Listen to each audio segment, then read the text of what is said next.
Hi, it's John with Michael and Mortgage Planning at Dart Bank, and we're here to bring you the third series in our episode on the top 4 things that you need to know about the future of the mortgage market and real estate market as it relates to the coronavirus.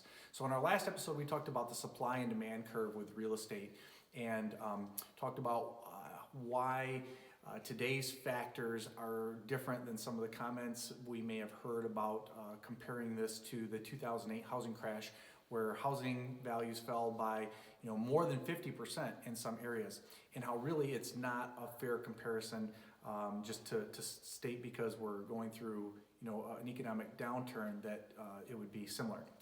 And this is really to recognize that every economic downturn that we have seen in our country, has some bit of variation to it. For example, if we look at the last 5 recessions that have occurred since the 1980s, only 2 of those, including 2008, produced lower housing prices. As a matter of fact, if we look at the 9/11, 2001 economic downturn, housing prices actually increased by 4.8%.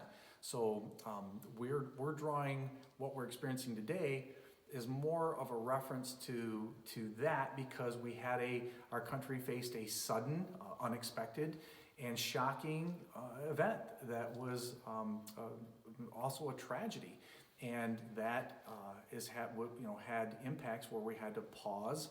Our economy froze, and we took a moment to kind of gather ourselves.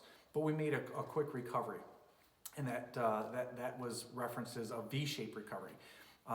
So today, while again there's a lot of differences, and the differences can just be seen by reaching out to family, friends, coworkers, and seeing the varying opinions and reactions to what people are experiencing or going through. Those differences are varied. That, I believe, will force us into a more prolonged or protracted recovery, for example, than 9/11. What they're calling a U-shaped recovery, where things kind of fall down and then they slowly make their way out of it. Some folks have referenced it as saying, hey, this will be an L-shaped recovery, where things have fallen quickly and then they're going to stay down there. But I don't think that gives us enough credit as the resilient America that we know, and our resolution and resolve that we come to have as Americans. So really, what does all this mean?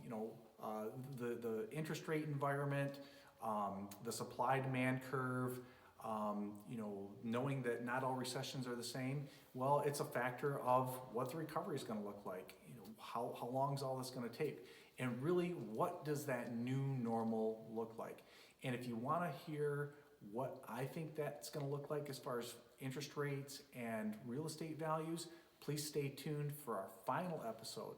Make sure, if you're enjoying the information I'm providing, that you subscribe to our YouTube channel, you share this with friends, and like us. Until next time.